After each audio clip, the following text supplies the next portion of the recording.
Welcome to the Alternate History channel, where we explore the fascinating what-ifs of history. In today's episode, we're diving into a captivating scenario. What if the Taiping Rebellion had succeeded? Imagine a world where the largest civil war of the 19th century had a different outcome, one that changed the course of Chinese and world history. We'll journey through this alternate timeline, examining the dramatic shifts in political, social, and global dynamics that could have occurred. Don't forget to like, subscribe, and share this video if you enjoy our journey through alternate histories. Your support helps us bring more intriguing scenarios to life, and we love hearing your thoughts. Comment below with your own ideas about how this alternate history could have unfolded. Let's embark on this historical adventure together. The Taiping Rebellion, a monumental uprising that swept through China in the mid-19th century, was a pivotal moment in Chinese history.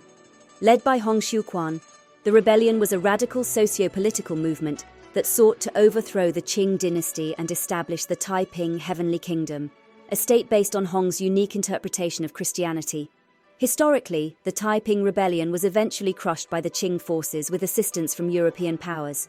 However, in our alternate timeline, a crucial divergence occurs. The key change happens in 1853, with the Taiping forces successfully capturing Nanjing, turning it into their capital. Unlike in our history, they managed to sustain and fortify this position, resisting Qing counterattacks. This success is primarily due to several factors. Firstly, there's a significant increase in defections from the Qing army to the Taiping side, driven by widespread discontent and the appeal of Hong's egalitarian messages.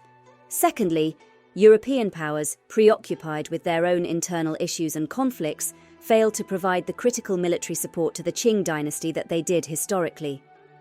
This lack of external support weakens Qing's military responses significantly. Furthermore, the Taiping leadership, recognizing the importance of international diplomacy, manages to secure covert support from certain European entities sympathetic to their Christian-based ideology. These factors combine to give the Taiping forces a decisive advantage. As the Taiping Rebellion sustains its momentum, it leads to the successful capture of major cities like Beijing. The Qing Dynasty, unable to cope with the widespread rebellion and lacking international support, collapses. The Taiping Heavenly Kingdom is established as the new ruling power of China, marking the beginning of a radically different era in Chinese and world history. With the establishment of the Taiping Heavenly Kingdom, China undergoes dramatic transformations. The immediate aftermath of the rebellion's success is marked by sweeping changes across various domains.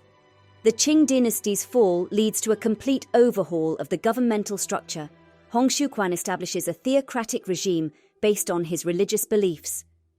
The hierarchical, Confucian-based bureaucracy of the Qing is replaced with a system where officials are chosen for their religious devotion and adherence to Taiping doctrines.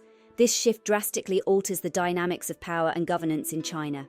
One of the most radical changes is in land ownership and social structure.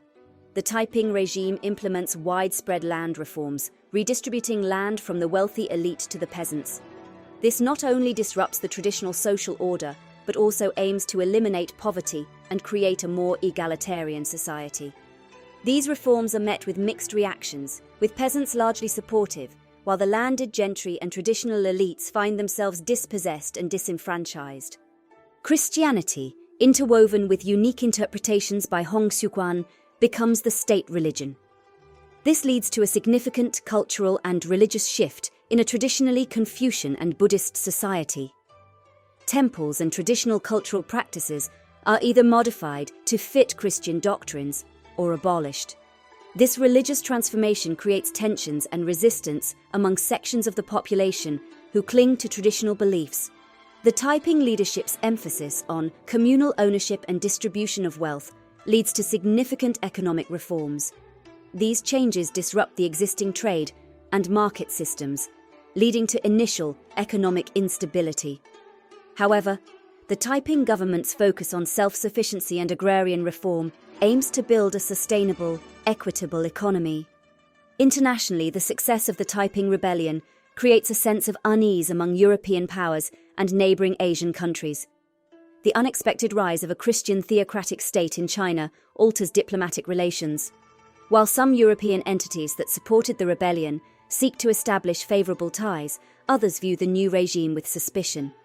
Japan and Russia in particular are wary of the Taiping Kingdom's potential influence in the region. These immediate impacts set the stage for profound long-term consequences, both within China and globally. The world watches as a new power emerges from the ashes of the Qing Dynasty, one that challenges the existing order and presents a new vision for the future. As the Taiping Heavenly Kingdom solidifies its rule, its long-term impacts become increasingly apparent, reshaping not only China but also the global landscape. In the decades following the rebellion's success, the Taiping regime's religious and social reforms start to fundamentally alter Chinese society. Education systems are revamped to include Christian teachings along with traditional Chinese knowledge. This blend of ideologies leads to a unique cultural and intellectual movement within China, fostering a generation that grows up with a radically different worldview. The land reforms initiated by the Taiping government result in a more equitable distribution of wealth. Over time, this reduces the extreme poverty that had been endemic in rural China. However, the dismantling of the traditional elite class creates ongoing political tensions, with several factions vying for power and influence within the new government structure. Economically, China's shift towards communal ownership and agrarian focus initially hampers its industrial development. However, as the country stabilizes, it begins to explore unique models of industrialization that blend communal principles with modern technologies. This leads to a distinctive path of economic development, different from the capitalist models of the West and the later communist models of the Soviet Union. Internationally, the success of the Taiping Rebellion inspires similar movements around the world. In countries facing colonial rule or oppressive regimes, the Taiping victory serves as a beacon of hope and a model for revolutionary change. This contributes to a wave of uprisings and social movements in the late 19th and early 20th centuries. In terms of foreign policy, the Taiping Kingdom adopts a cautious approach. While open to trade and diplomatic relations, it remains wary of foreign influence, mindful of the colonial ambitions of Western powers. This leads to a more isolated but self-reliant China, which in turn affects global trade and political dynamics. By the turn of the century, the Taiping Heavenly Kingdom has emerged as a unique and influential player on the world stage. Its blend of Christian and Chinese values, along with its communalist socio-economic policies, present an alternative path to modernization and development. As the world moves into the 20th century, the effects of the Taiping Rebellion's success continue to resonate, shaping the course of history in unforeseen ways. As we conclude our exploration of this alternate timeline where the Taiping Rebellion succeeds, we've witnessed a world transformed. The establishment of the Taiping Heavenly Kingdom radically altered China's trajectory, influencing global politics, economics, and culture. This scenario demonstrates how a single historical event, had it gone differently, could have reshaped the world in profound ways. It prompts us to reflect on the fragile nature of history and the complex tapestry of events that shape our world. Thank you for joining us on this journey through an alternate history. If you found this episode thought-provoking, please like, subscribe, and share.